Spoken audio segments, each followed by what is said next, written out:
But the Christians say, he gave life to the dead. They say, all right, for a moment again, we agree with him. So in that case, we say it's a great miracle. Lazarus, they say, after 3 days he was revived from the dead. Fantastic. But as you mentioned, you reminded me that Hazrat Musa alayhi salam, the miracle Allah gave him, through him, was that he was told that the asa, the rod, go before Pharaoh and you go and throw it, and it will become a serpent, a snake. And this serpent that Hazrat Musa alayhi salam, the rod, became a serpent, and it swallowed up all the little snakes of the Egyptians, which were the little magic wands. And when it was swallowed up and Musa alayhi salam picked up the rod, all those little rods or snakes had vanished. And the Egyptian magicians realized that this is not magic. Magic is a type of illusion you create. People think you did this and you did that, maybe a sleight of hand, quickness of hand, deceives the eye. All these things can happen. We don't know what the guy does. But we are marveling because we couldn't account for what he did. But the Egyptian magician, when we read the Quran, they confessed that this is not magic. Because magic would be, you are mesmerized, somebody demesmerizes you. Back again to normal, the sticks become sticks, no more snakes, and the rod becomes rod. But no, all the little sticks had vanished. Where did they go? And the rod is still the same. So giving life to the rod, which is an inanimate thing, a dead wood, it's a greater miracle. A dead piece of wood bringing, I said, a man dies, certified dead, to bring him back to life is a miracle. But it's not as astonishing as you take a piece, this pen here, my pen. If I can make this into a little snake, that will be greater if genuinely, if I can make this into a snake, and you feel it, and you can feel that, man, this is, you let it go, and somebody else picks it up and he lets it go. He says, no, this is genuine. This is a little tiny serpent. This will be greater than giving life to the dead, because this is dead, dead, dead. The rod is dead, dead, dead. And you make it animate. First, dead vegetable, the rod. The rod is a dead piece of wood, vegetable. He gives life to that and makes it into an animate object, a snake. Still greater miracle. So if this miracle is the standard by judging, then Moses would be a greater God than Jesus, if you analyze and weigh the miracles. Thank you for your understanding. In order to understand the meaning of Quran, is it necessary to learn Arabic language? There is nothing better than to understand the Quran in the language in which Allah had revealed. Translation is a translation. It can never be equal to the Arabic Quran, because this is Allah's kalam, His words. And they have meaning and a feeling which you can't produce in a translation. But we are hungry people. You are hungry, you want biryani, biryani. If you can't get biryani, what do? It's a dal and rice will do. You know, simple dal, rice, a crumb of bread and some dal will do to assuage your hunger. Same. The translation is just that. But in the meantime, if you strict yourself, no, you must learn the Arabic language before you approach the Quran, you might never come to that. Therefore, the second best is a translation. And if you understand Urdu better than any other language, you get an Urdu translation. If you understand Bengali better than any other language, get a Bengali translation. If you understand Gujarati better than any other language, get a Gujarati translation. They are all available. But in this environment, I said an English translation is imperative. And the cheapest and the best and the most organized is this one I'm showing you. This one here, by Abdullah Yusuf Ali. They are available outside. As well as all my little booklets that I have written. Christ in Islam, is the Bible God's Word and all that. There are any two for £1. Any two for £1 or 50 pence each. And again, I assure you, no commission for me, except with Allah. Thank you. I want to thank God for a person like Sheikh Deedat among us. And on that basis also, I know that Sheikh Deedat does not need much for questions. He's always explaining very well. I've seen his tapes and I've seen various booklets. Only thing what I have found, one little thing which I want is rather a suggestion, that he has never touched upon the fact that this is a book which is learned by heart by more people than ever in the world, and it is really a miracle to me. And would you like to say something about that? That was a statement, but we'll allow it. Yes, my dear brothers. You see, look, as I said, there are so many things. I can keep you here till midnight, just on the subject of Al-Quran, the miracle of miracles. But everything, even good things, there is an end to that. This idea, or this fact, that we have so many huffaz. At the moment, there are 4 million Hafizul Qurans in the world. Somebody estimated 4 million people who know the whole Quran by heart. From one end to the other, they can read it off. And the greater miracle of that is that bulk of the people who know the Quran by heart, they don't understand one word. There is no other language on earth that you can rattle off a language without understanding what you're saying. And they say it beautifully, perfectly. So this is still a greater miracle, but I'm not very proud of it. Of that miracle, I'm not very proud. I says, brothers and sisters, you ought to know what you are reading. Make an effort. You read it in Arabic, get a translation, and try and correlate. And over a period, passively you learn the language. Or at least the Quranic words. That whenever you hear, Ya ayyuhallazina amanu, you keep on reading, Ya oh you who believe, Ya ayyuhallazina amanu, oh you who believe. Over a period, when the Imam is dealing with khutbahs, Ya ayyuhallazina amanu, taqullaha haqqa tuqatihi, wa la tamutunna, you will be able to catch, at least here, there, and it will be more lively and more spiritually enlightening, elevating than just listening to the sound of the Quran. Yes, ma'am. My question is, what are some of the signs in the Quran for the end of the world, and how does that compare with some of the biblical signs, which says one of the final ones is that the Jews will build their original temple in the exact location of the Dome of the Rock? My dear brothers and sisters, in this Quran, I take it you have a translation, Yusuf Ali's. You have, mashallah. You open up the index, go to the index, and you find there hereafter. You find there the day of judgment. There are more than 100 references about the day of judgment and about the life hereafter. Now, you do a little bit of homework, go through those, and inshallah you may be able to come along and inform us.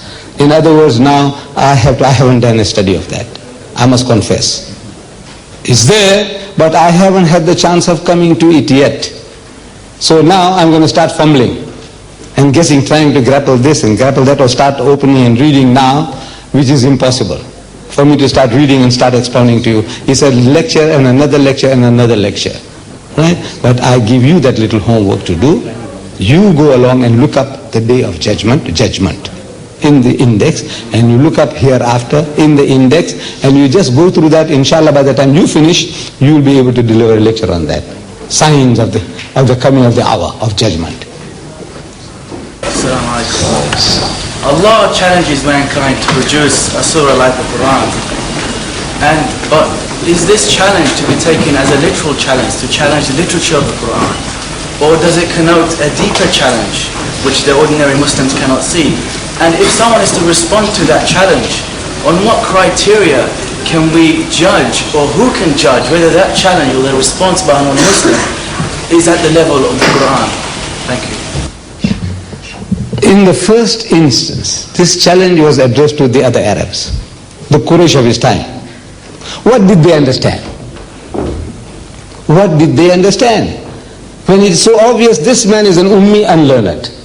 And there are people like Abu Jahl, one of the most learned men among the Arabs of his time, Abu Sufyan, and the like, and they were poets among the Arabs in the time of the Prophet.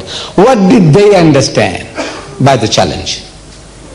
Whatever they understood, that challenge they couldn't meet.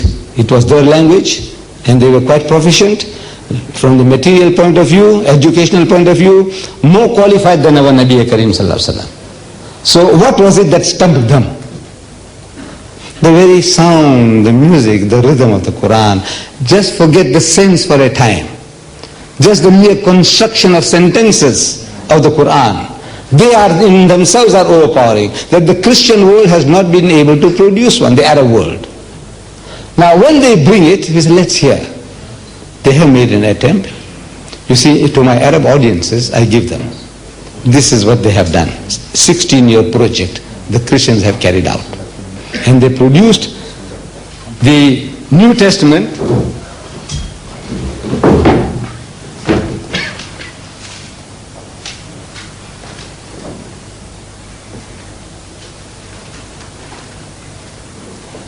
I think I left it behind in my hotel.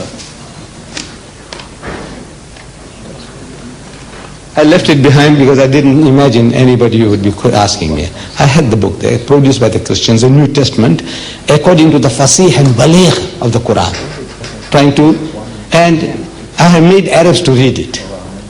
So come, I want you to read it to your audience. Arabs reading to other Arabs. They start, every chapter now begins of this New Testament with Bismillahir Rahmanir Rahim. So come and read it. As you have the Samad Abdul Basit. Come and read it. You know, sir. Bismillah, whatever you do. Any objection? You can't. This is the verse from the Holy Quran. Now to challenge the Quran, they produce an ayah from the Quran as the beginning. And every chapter they say Galili or Magdasi, we say Makki, Makkiya, Madaniya. So they give the same style. And the designs also Quranic. And you start reading. And the Arab has a laugh of his lifetime. Because he knows that the silliest type of they only bring the phrases from the Quran and fit it in somewhere here, somewhere there, to the untutored people like us, the Hindi Muslim and the Bangladeshi and the Indonesian and the African Muslim. To them they don't know the difference between grass and saffron. Like we don't really know. So now we might not be able to catch the joke because it starts with Bismillah. And if it's beautifully said, no objection. And the words from the Quran here and there. I said, now, but the qualified people, the ordinary man is able to see the joke. And the biggest joke that the Christians have produced is this translation, which they say it is something like the Quran, by copying words and phrases. But obviously on the face of it, this challenge has not been met yet, on the face of it. Once they produce that, then say, let's start analyzing it. And inshallah, you will be able to do that yourself. You won't need an alim to do it, you will be able to do it, inshallah. I come from a faithful family, and alhamdulillah, I do believe that Al-Quran, the miracle of miracle, is true. Sometimes I find difficult when questions posed at me, which is from Quran Sharif.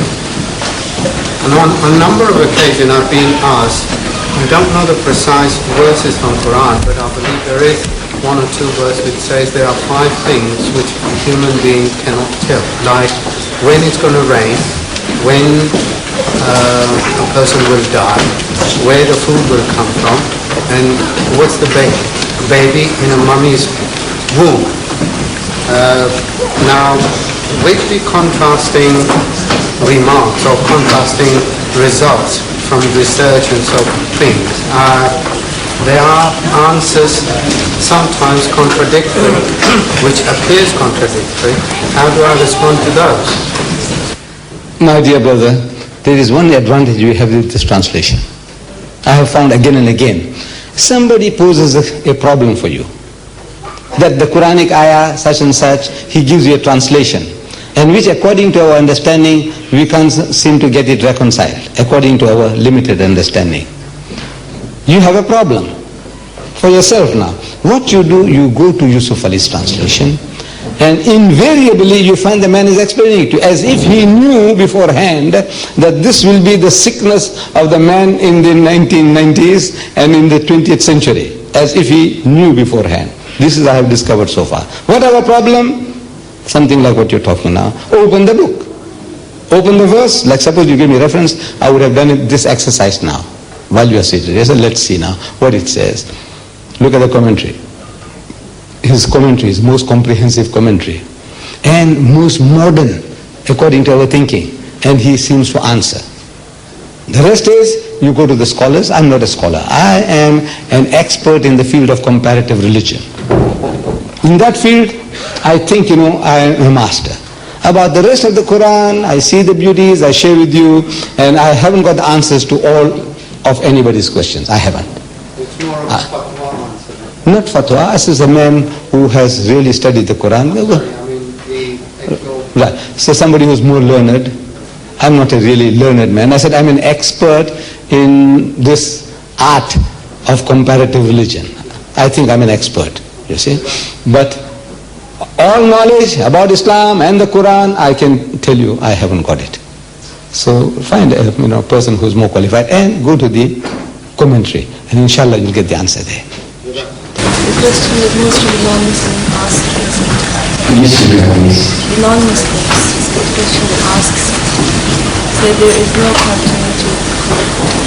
One incident that's being described in one section finishes after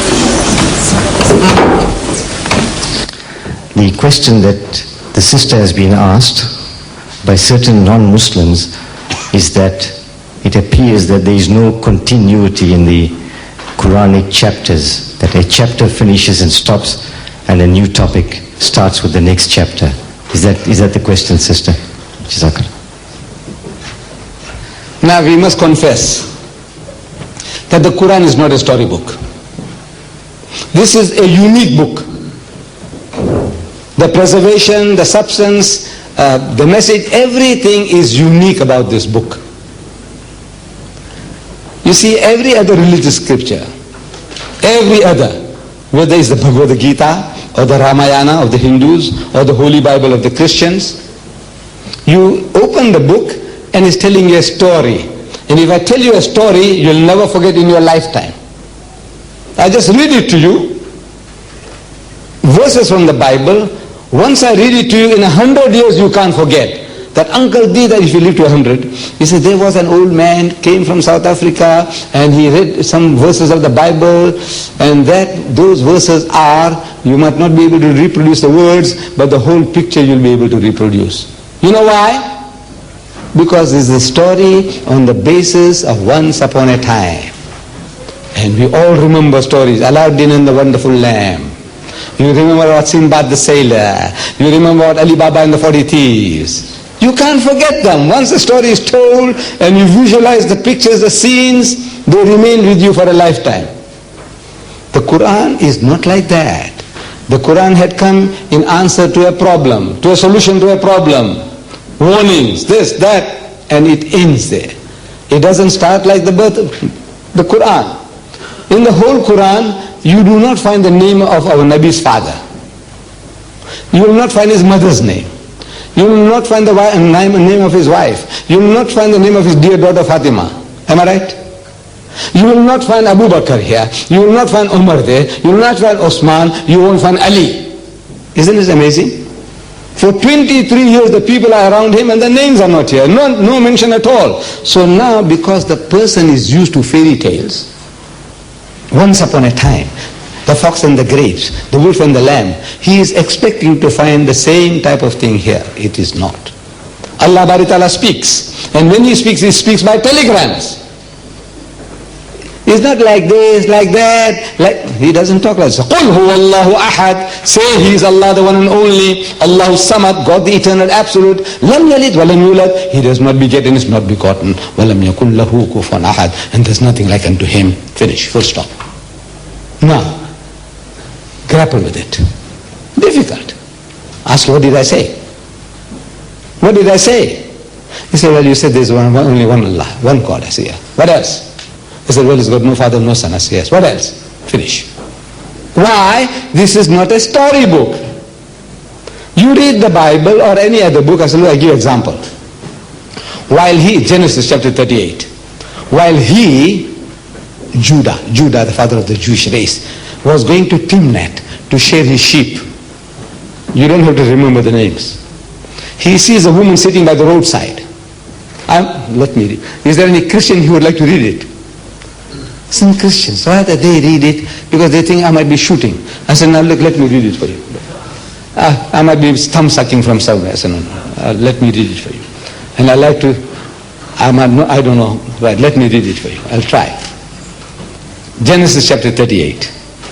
I'm starting from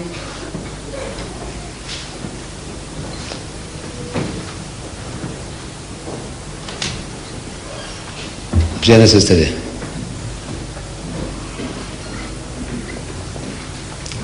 Genesis chapter 38. Right. When Judah saw her, he thought her to be an harlot. You know what it means? A prostitute, a whore. He thought that she was a harlot because she had covered her face. And he turned unto her by the way, by the roadside, and said, Go to, I pray thee, let me come in unto thee. I'm reading the Holy Bible. Don't take objection. I'm reading the Holy Bible to you. Allow me to come in unto you. And she said, What wilt thou give me, that thou mayest come in unto me? And he said, I will send thee a kid from the flock, a goat kid, for doing me the favor. I'll send you a kid from the flock. And she said, Will thou give me a pledge, a guarantee? Suppose you have a good time, jolly good time, and you go away and you don't send it. I want a guarantee, pledge, that till thou send it. And he said, the father-in-law telling his daughter-in-law, What pledge shall I give thee? What guarantee do you want? And she said, Thy signet, your ring, and your bracelet. The old people those days, you wear bangles. And your bracelet and your staff, the danda, the rod of Moses, which is in thine hand. And he gave it to her. And came in unto her. And she conceived by him. And she arose and went away and laid her by her veil from her and put on the garment of her widowhood, and so on. And then twins are born. And they're struggling in their mother's womb. The same chapter 38. Ask the Christian who's asking you this, he said, read it. Beautiful continuity. Is that what you're hungry for?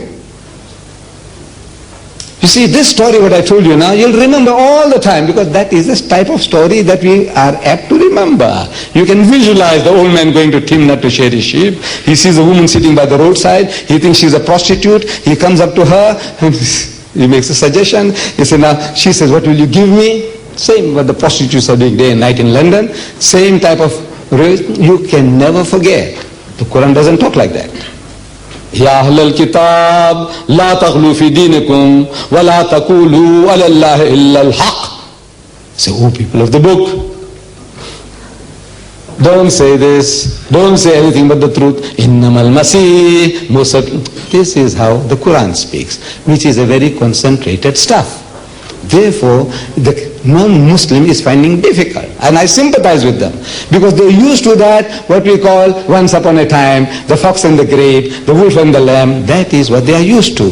They say, look, this is not like that. God talks by telegrams, by faxes, and every Tom, Dick and Harry doesn't readily grasp a telegram or a telex or a fax. That's the fact of the matter. Thank you.